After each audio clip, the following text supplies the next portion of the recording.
అందరినీ మరొకసారి ప్రేమధార కార్యక్రమానికి సాదరంగా ఆహ్వానిస్తున్నాం. ఈ కార్యక్రమంలో మీ ఆధ్యాత్మిక జీవితాలకు మేలుకరంగా ఉంటున్నాయని, అందరి సత్యాల ద్వారా మీ జీవితంను సరిచేసుకుంటున్నారని విశ్వసిస్తున్నాము. ఈనాటి పాఠంలో యాకోబు జీవితంలోని అత్యంత ప్రాముఖ్యమైన ఘట్టాన్ని, అనగా అతడు దేవునితో పోరాడిన అనుభవాన్ని గూర్చి, అందులో ఇమిడి ఉన్న ఆధ్యాత్మిక సత్యాలను గూర్చి మనం చర్చిస్తాం. ఇక సందేశాన్ని విందామా?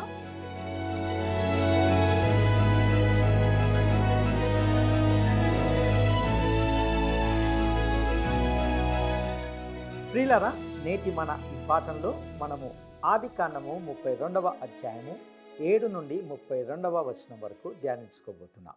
గత పాఠంలో మనము యాకోబు తన స్వదేశానికి బయలుదేరినప్పుడు తన అన్న అయిన ఏశావు తనను ఎదుర్కోవడానికి వస్తున్నాడని ఎంతో భయపడ్డట్టుగా చూశాం.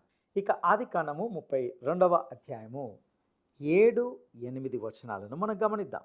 యాకోబు మిక్కిలి భయపడి తొందరపడి ఏశావు ఒక గుంపు మీదికి వచ్చి దాన్ని హతము చేసిన ఎడల మిగిలిన గుంపు తప్పించుకొని పోవుననుకొని తనతోనున్న జనులను, మందలను, పశువులను, ఒంటెలను 2 గుంపులుగా విభాగించెను. ప్రియులారా, ఇక్కడ యాకోబు తాను అపాయకరమైన మార్గంలో ఉన్నాడని అనుకుంటున్నాడు. అతని సోదరుడైన ఏశావు అతని వద్దకు రావడంతో అతడు తన గుంపును విభజించాడు. అతడు ఎంతో తెలివైన వాడు. తన సోదరుడు ఒక గుంపును హతమార్చితే మరొక గుంపు తప్పించుకోగలదని అతడు భావించాడు. ఇప్పుడు యాకోబు ఏమి చేస్తాడో గమనించండి. ఆదికాండము 32వ అధ్యాయము 9-10 వచనాలను మనం గమనిద్దాం. అప్పుడు యాకోబు, నా తండ్రి అయిన అబ్రహాము దేవా, నా తండ్రి అయిన ఇస్సాకు దేవా, నీ దేశమునకు నీ బంధువుల యొద్దకు తిరిగి వెళ్ళుము, నీకు మేలు చేసేదనని నాతో చెప్పిన యెహోవా, నీవు నీ సేవకునికి చేసిన సమస్తమైన ఉపకారములకును సమస్త సత్యమునకును అపాత్రుడను. ఎట్లనగా నా చేతి కర్రతో మాత్రమే ఈ యోర్దాను దాటి తిని, ఇప్పుడు నేను 2 గుంపులైతిని. ఈ మనిషి ఇప్పుడు దేవుణ్ణి వేడుకుంటూ తన తండ్రి అయిన అబ్రహాము దేవా, తన తండ్రి అయిన ఇస్సాకు దేవా అని ఆయనకు మొరపెడుతున్నాడు. ప్రియులారా, యాకోబు జీవితంలో ఒక చిన్న మార్పును నేను ఇప్పుడు గమనించడం ప్రారంభించాను. ఇక్కడ సమస్తమైన ఉపకారములకును సమస్త సత్యమునకును అపాత్రుడను అని అతడు చెప్పడం మరియు మనము చదవడం ఇదే మొదటిసారి దేవుని దృష్టిలో తాను పాపి కావచ్చునని అతడు అంగీకరిస్తున్నాడు. తాము పాపులమని అంగీకరించని క్రైస్తవులు నేను చాలామంది ఉన్నారని మీకు తెలుసా? మనలో చాలామంది మీరు పాపి అని సూచిస్తే కోపంగా ఉంటుంది.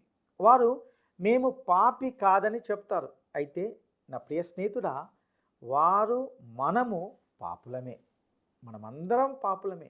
అయితే కృప ద్వారా రక్షించబడ్డాం. మనము ఈ జీవితంలో ఉన్నంత కాలము పరలోకానికి వెళ్ళడానికి కూడా అర్హత లేని పాత స్వభావాన్ని కలిగి ఉంటాం. మరియు దేవుడు దానిని స్వర్గానికి లేదా పరలోకానికి వెళ్ళనివ్వడని మీకు తెలుసా? నేను అక్కడికి పాపిగా వెళ్ళలేను. అందుకే దేవుడు నాకు ఈ క్రొత్త స్వభావాన్ని ఇవ్వవలసి వచ్చింది. పాతది మరమ్మతు చేయడానికి కూడా సరిపోదు. ఈ యాకోబు ఇప్పుడు తాను యోగ్యుడిని కాదని చెప్పడం ప్రారంభించాడు.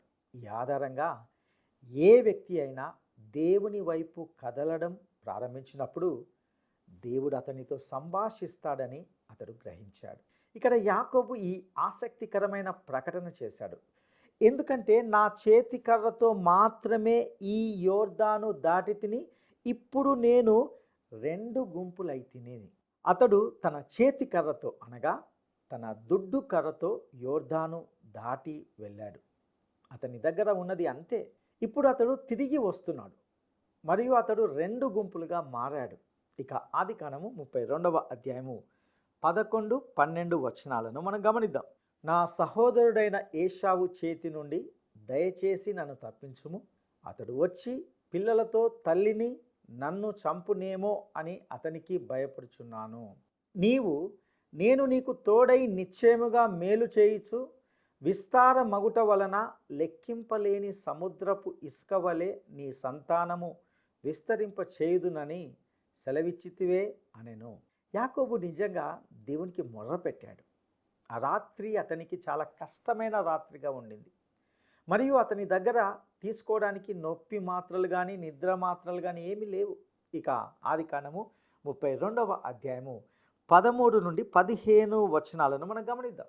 అతడు అక్కడ ఆ రాత్రి గడిపి తాను సంపాదించిన దానిలో తన అన్నయ్య అయిన ఏశావు కొరకు ఒక కానుకను అనగా 200 మేకలను, 20 మేకపోతులను, 200 గొర్రెలను, 20 పొట్టేళ్లను, 30 పాడి ఒంటెలను, వాటి పిల్లలను, 40 ఆవులను, 10 ఆబోతులను, 20 ఆడుగాడిదలను, 10 గాడిద పిల్లలను తీసుకొని మందను వేరువేరుగా.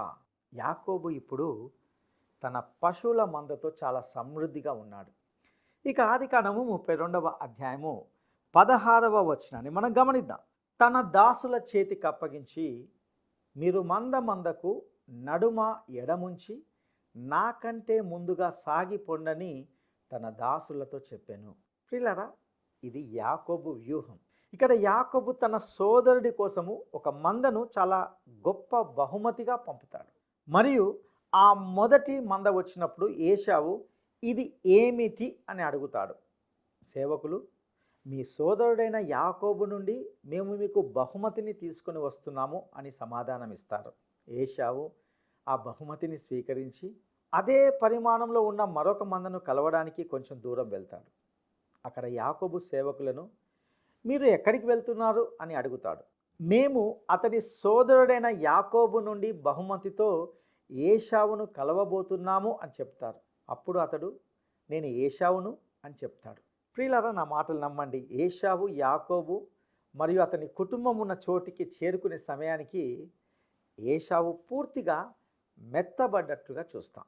యాకోబు దేవునికి ప్రార్థించి, నా దేశానికి తిరిగి వెళ్ళమని నువ్వు చెప్పావు, నన్ను కాపాడుతానని చెప్పావు అని ప్రభువుకు గుర్తు చేస్తున్నాడు. కానీ అతడు నిజంగా దేవుణ్ణి నమ్ముతున్నాడా అంటే లేదు అని చెప్పాలి. అతడు ముందుకు వెళ్ళి ఈ ఏర్పాట్లన్నీ చేస్తున్నాడు.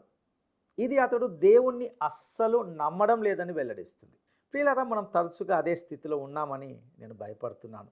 మనలో చాలామంది ప్రార్థనలో మన భారాలను ప్రభు యొద్దకు తీసుకొని వెళ్తాము, మనం వాటిని ఆయన ముందు ఉంచుతాము.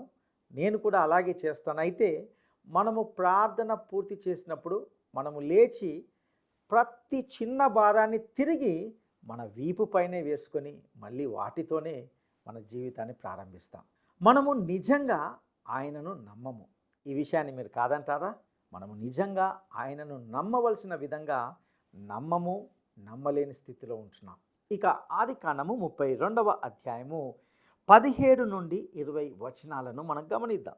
మరియు వారిలో మొదటి వానితో, నా సహోదరుడైన ఏశావు నిన్ను ఎదుర్కొని, నీవెవరి వాడవు, ఎక్కడికి వెళుచున్నావు, నీ ముందరనున్నవి ఎవరివని నిన్ను అడిగిన ఎడల నీవు, ఇవి నీ సేవకుడైన యాకోబువి, ఇది నా ప్రభువైన ఏశావు కొరకు పంపబడిన కానుక, అదిగో అతడు మా వెనుక వచ్చుచున్నాడని చెప్పుమని ఆజ్ఞాపించెను.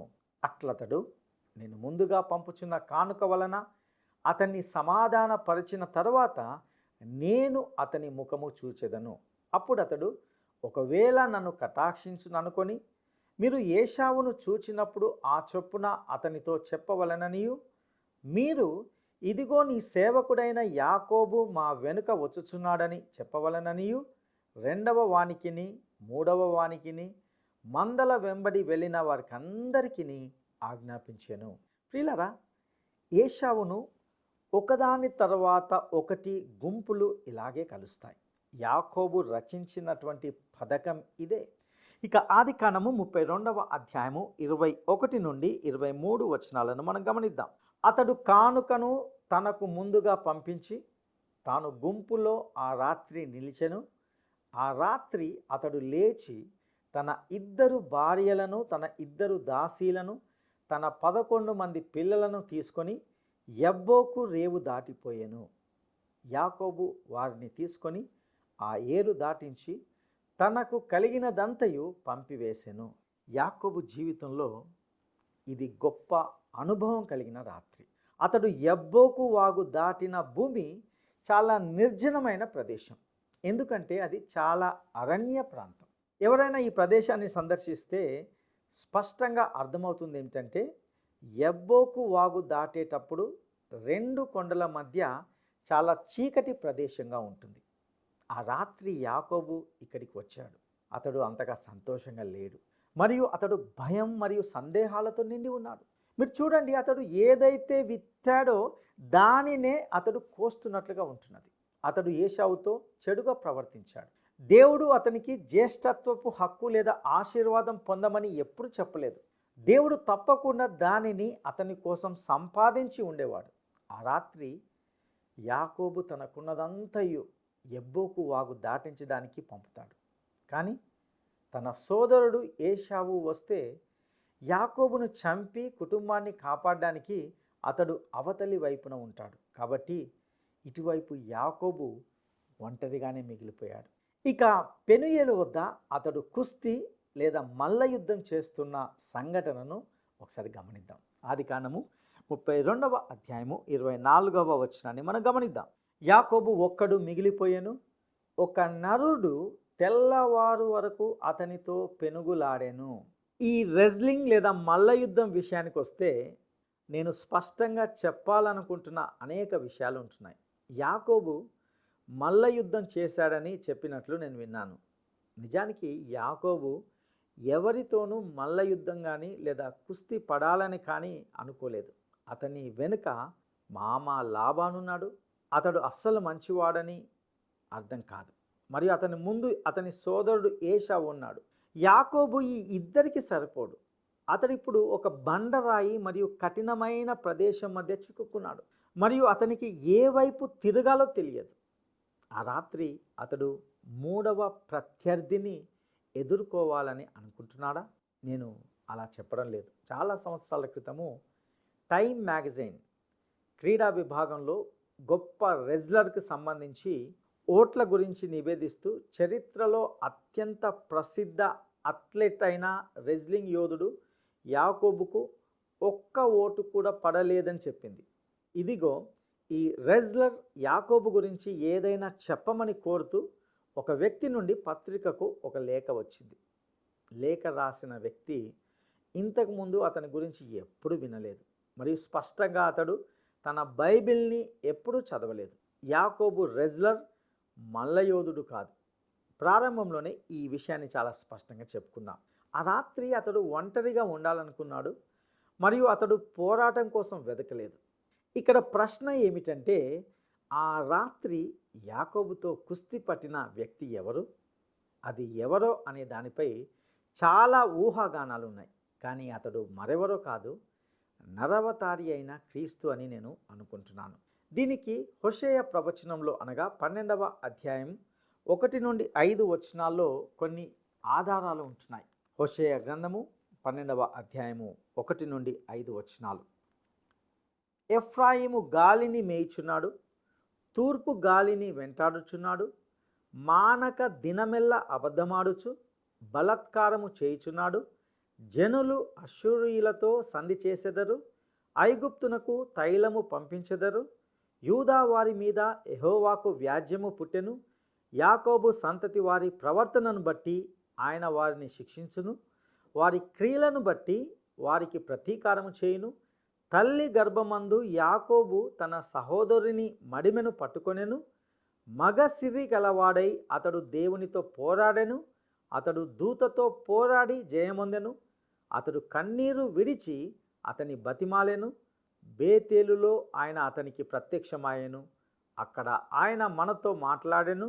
యెహోవా అని, సైన్యములకు అధిపతియగు యెహోవా అని ఆయనకు జ్ఞాపకార్థ నామము. ప్రియులారా, యెహోవాయే ఆయన జ్ఞాపకార్థమైనది, లేదా యెహోవాయే ఆయన నామము. ఆ రాత్రి యాకోబుతో పోరాడినది మరెవరో కాదు, నర అవతారి అయిన క్రీస్తు. ఇక ఆదికాండము 32వ అధ్యాయము 25వ వచనాన్ని మనము గమనిద్దాం. తాను అతని గెలవకుండుట చూచి తొడగూటి మీద అతనిని కొట్టెను. అప్పుడు అతడు ఆయనతో పెనుగులాడుట వలన యాకోబు తొడ గూడు వసిలెను. ముసలి యాకోబు అంత తేలికగా వదులుకోడు. అతడు అలాంటి వ్యక్తి కాదు. మరియు అతడు అతనితో పోరాడాడు. చివరికి అతనితో పోరాడిన వాడు అతన్ని కుంటివాడిగా చేశాడు. ఇక ఆదికాండము 32వ అధ్యాయము 26వ వచనాన్ని మనం గమనిద్దాం. ఆయన తెల్లవారుచున్నది గనుక నన్ను పోనిమ్మనగా అతడు, నీవు నన్ను ఆశీర్వదించితేనే కానీ నిన్ను పోనీయనెను. ఇంతకిప్పుడు ఏం జరుగుతుంది? యాకోబు పట్టుకొని ఉన్నాడు. అతడు కుస్తీ పట్టడం లేదు. అతడు ఆ వ్యక్తిని కేవలము పట్టుకొని ఉన్నాడు. పోరాడడం మరియు ప్రతిఘటించడం ద్వారా తాను దేవునితో ఎక్కడికి వెళ్ళలేడని అతడు కనుగొన్నాడు. ప్రియులారా, నీవు నేను ఆయనతో ఎక్కడికైనా వెళ్ళడానికి ఉన్న ఏకైక మార్గము ఆయనను పట్టుకొని ఉండడమే. అబ్రహాము ఆ సూత్రాన్ని నేర్చుకున్నాడు. అందుకే అతడు దేవునితో ఆమెన్ అన్నాడు. అనగా అతడు దేవుని నమ్మాడు మరియు దేవుడు దానిని అతనికి నీతిగా ఎంచాడు. అబ్రహాము తన తాడు చివరను చేరుకొని దేవుని చుట్టూ తన చేతులు వేశాడు. నా ప్రియమిత్రమా, మీరు ఆ స్థితిలోకి వచ్చినప్పుడు మీరు దేవుని నమ్ముతారు. మీరు పట్టుకోవడానికి సిద్ధంగా ఉన్నప్పుడు ఆయన మీకు తప్పకుండా సహాయం చేయడానికి సిద్ధంగా ఉంటాడు. ఇక యాకోబు పేరు ఇశ్రాయేలుగా మార్చబడడాన్ని మనం గమనిద్దాం. ఆదికాండము 32వ అధ్యాయము 27, 28 వచనాలను మనం గమనిద్దాం. ఆయన నీ పేరేమని అడగగా అతడు యాకోబు అని చెప్పాను. అప్పుడు ఆయన, నీవు దేవునితోనూ మనుషులతోనూ పోరాడి గెలిచితివి గనుక ఇక మీదట నీ పేరు ఇశ్రాయేలే కానీ యాకోబు అనబడదని చెప్పాను. అతడు ఇకపై యాకోబు కాదు, అనగా దోపిడీదారుడు, మోసగాడు కాదు, కానీ అతడు ఇశ్రాయేలు. ఎందుకంటే అతడు దేవునితోనూ మనుషులతోనూ పోరాడి గెలిచాడు. ఇప్పుడు ఇశ్రాయేలు యొక్క క్రొత్త స్వభావము ఈ వ్యక్తి జీవితంలో వ్యక్తమవుతుంది. ఆదికాండము 32వ అధ్యాయము 29, 30 వచనాలను మనం గమనిద్దాం. అప్పుడు యాకోబు, నీ పేరు దయచేసి తెలుపుమనెను. అందుకాయన, నీవు ఎందు నిమిత్తము నా పేరు అడిగితివని చెప్పి అక్కడ అతనిని ఆశీర్వదించెను. యాకోబు, నేను ముఖాముఖిగా దేవుణ్ణి చూచితిని, అయినను నా ప్రాణము దక్కినదని ఆ స్థలమునకు పెనూయేలు అని పేరు పెట్టెను. ప్రియులరా, ఇక్కడ యాకోబు దేవుని దూతను, అనగా అవతార పురుషుడైన క్రీస్తును చూశాడు. ఇక ఆదికాండము 32వ అధ్యాయము 31, 32 వచనాలను మనం గమనిద్దాం. అతడు పెనూయేలు నుండి సాగిపోయినప్పుడు సూర్యోదయమాయెను. అప్పుడతడు తొడకుంటుచు నడిచెను. అందుచేత ఆయన యాకోబు తొడగూటి మీది తుంటి నరము కొట్టినందున నేటి వరకు ఇశ్రాయేలీలు తొడగూటి మీదనున్న తుంటి నరము తినరు.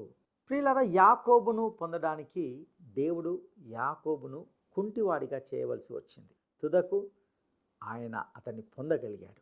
ఈ యాకోబు మొదట లొంగిపోవడానికి నిరాకరించాడు. అది అతనికి విలక్షణమైనది. అతనికి కొన్ని పట్టులు తెలుసు మరియు కొంతకాలం తర్వాత అతడు తన స్వశక్తితో అధిగమించగలనని అనుకున్నాడు.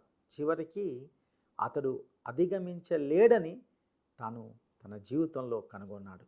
కానీ అతడు పూర్తిగా లొంగిపోలేదు. కాబట్టి దేవుడు ఏం చేశాడు?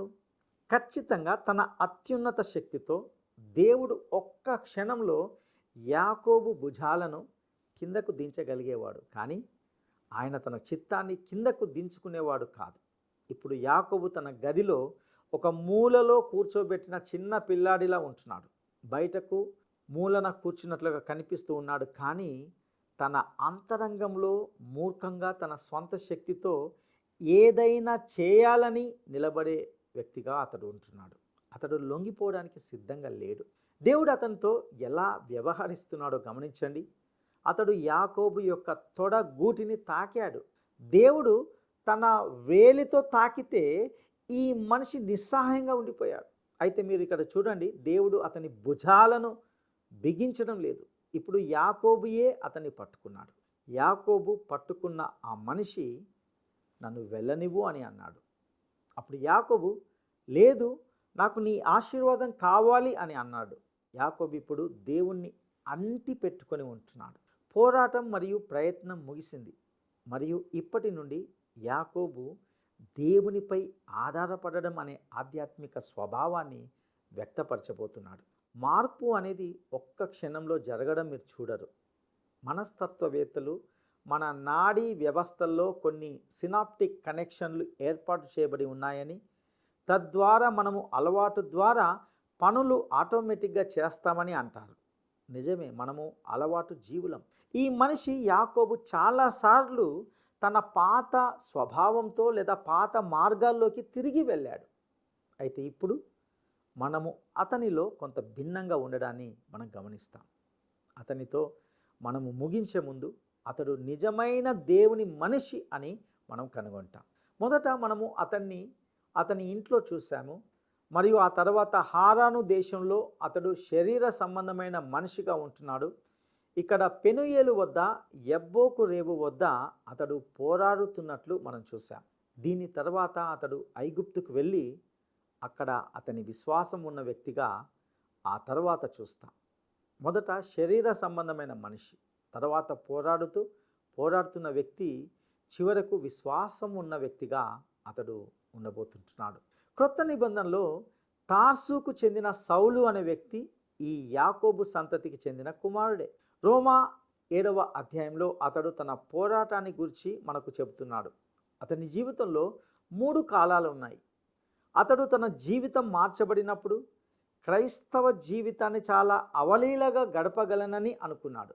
ఈ విషయంలో నేను కూడా అలాగే భావించాను. నేను కూడా విశ్వాసిగా మారినప్పుడు నా క్రైస్తవ జీవితాన్ని చక్కగా సులభంగా గడపగలనని స్పష్టంగా అనుకున్నాను. అన్నిటికంటే నాకు ఎటువంటి సహాయము అక్కరలేదు, అది చాలా సులభం అని నేను అనుకున్నాను. కానీ నేను దానిని చేయలేదు మరియు అదే కఠినమైన భాగం అని తర్వాత గ్రహించాను. ఇక్కడే పౌలుకు సమస్య వచ్చింది. రోమాపత్రిక 7వ అధ్యాయము 19వ వచనంలో ఇలా అంటాడు, నేను చేయగోరు మేలు చేయక చేయగోరని కీడు చేయుచున్నాను. పాత స్వభావంలో మంచి లేదని, క్రొత్త స్వభావంలో బలము లేదా శక్తి కూడా లేదని పౌలు కనుగొన్నాడు. చివరికి అతడు రోమా 7వ అధ్యాయము 24వ వచనంలో, అయ్యో నేనెంత దౌర్భాగ్యుడను, ఇట్టి మరణంనకు లోనగు శరీరం నుండి నన్నెవడు విడిపించును, ఇలాంటి కేకలు పౌలు వేయడాన్ని మనం వింటాం. అలాంటి పరిస్థితుల్లో ఒక విషయం జరగడాన్ని మనం గమనిస్తాం. 25వ వచనంలో ఆయన ఇలా అంటాడు, మన ప్రభువైన యేసు క్రీస్తు ద్వారా దేవునికి కృతజ్ఞతాస్తుతులు చెల్లించుచున్నాను. కాగా మనసు విషయంలో నేను దైవ నియమమునకును శరీర విషయంలో పాప నియమమునకును దాసుడనై ఉన్నాను. ఆయన ద్వారానే మీరు మీ కృతజ్ఞతాస్తుతులన్నిటినీ చేయాలి. ఎందుకంటే మీ సహాయము అక్కడ నుండే వస్తుంది, ఆయన ద్వారానే వస్తుంది. మనందరి విషయంలోనూ అదే జరుగుతుంది. ప్రియులారా, మనకు ఆ పాత స్వభావం ఉంది మరియు దానితో దేవుని సంతోషపెట్టే ఏది కూడా చేయలేం. వాస్తవానికి అది దేవునికి వ్యతిరేకం అని పౌలు చెప్పాడు. రోమపత్రిక 8వ అధ్యాయము 7-8 వచనాలు ఈ విధంగా చెబుతున్నాయి, ఏలయనగా శరీరానుసారమైన మనసు దేవునికి విరోధమై ఉన్నది, అది దేవుని ధర్మశాస్త్రమునకు లోబడదు, ఏ మాత్రమును లోబడనేరదు. కాగా శరీర స్వభావం కలవారు దేవుణ్ణి సంతోషపరచనేరరు. మనము శరీర సంబంధమైన స్వభావముతో దేవుణ్ణి సంతోషపెట్టలేము. చివరగా పౌలు దేవుని ఆత్మకు సమర్పించుకోవడం ద్వారా విజయాన్ని సాధించాడు. ధర్మశాస్త్రము చేయలేనిది ఇప్పుడు దేవుని యొక్క ఆత్మ మన జీవితాల్లో చేయగలదు. ఒకరు దానిని ఎలా చేస్తారు?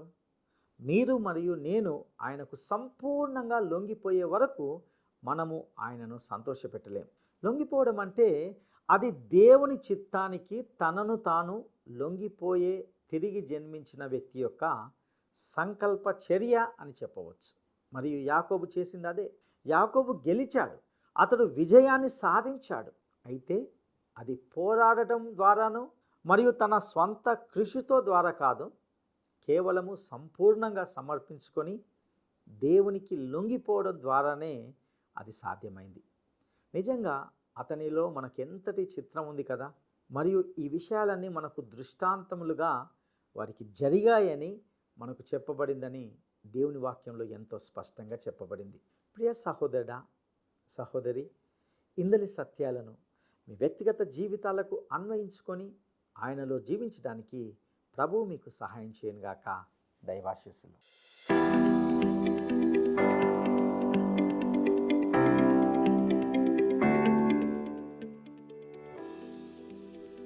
యాకోబు తన ప్రార్థనలో దేని విషయంలో నేను అపాత్రుడను అని ఒప్పుకొన్నాడు?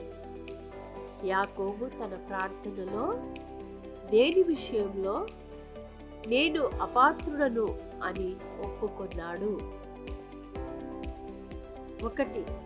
లాబాను చేసిన మోసాన్ని బట్టి. 2. దేవుడు చేసిన సమస్త ఉపకారములు మరియు సత్యంను బట్టి. 3. ఏషావు చూపిన కోపాన్ని బట్టి.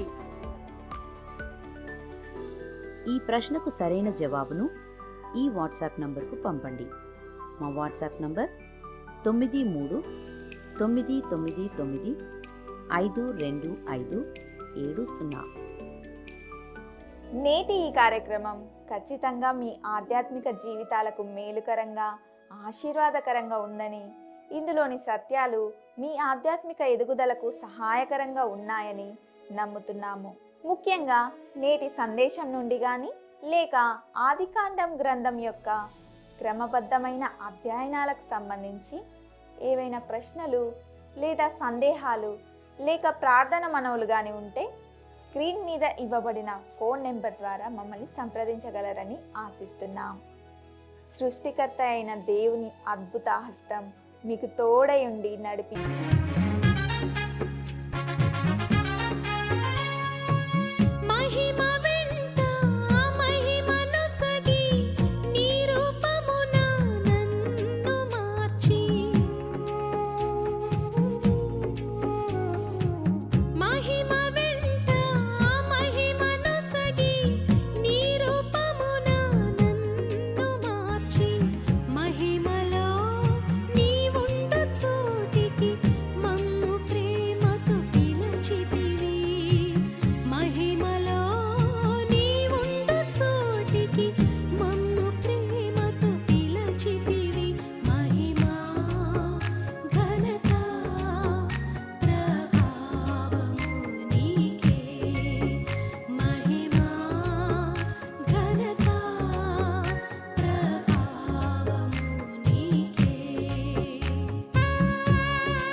ఈ కార్యక్రమం మీకు నచ్చిందా? అయితే వెంటనే మిస్డ్ కాల్ ఇవ్వండి. బహుమతి పొందే విజేత మీరే కావచ్చు.